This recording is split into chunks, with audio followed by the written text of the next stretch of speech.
Tvarumas prasideda, vis laik sakau, nuo savęs.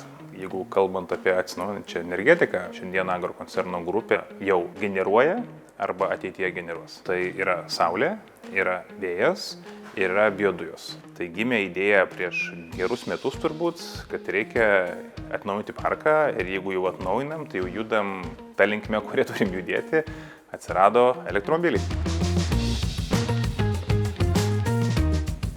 Projektas buvo per kelis etapus. Pradėjo nuo vienos įkrovimo stotelės, pamatė, kad atsiperka, tuomet įsigijo dar 2 stoteles lėtojo krovimo, tada kitose lokacijose įsigijo dar 6 ir paskutinis kol kas etapas buvo nuspręsta dar ir greitojo įkrovimo stotelę. Nes turim partnerius, turim klientus, jie tikrai nelauks 5-6 valandų. Pusės valandos laikotarpis tikrai šiuolaikiniai greitojo visuomenė yra svarbus.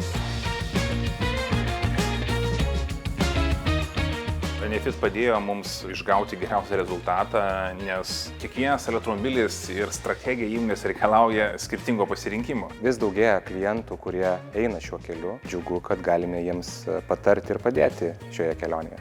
Enefit, manau, yra vienas lyderių šitoje srityje ir rezultatas gautas puikus. Įmonėms, kurios tik svarsto, patarimas būtų vienas, jau vėluojate. Jeigu tą pradėsi daryti kuo vėliau, bus daug sunkiau pasivyti tavo konkurentus, kurie jau yra nuėję gan didelį kelią. Tai šiandieną patarimas tiesiog pradėkim rytoj.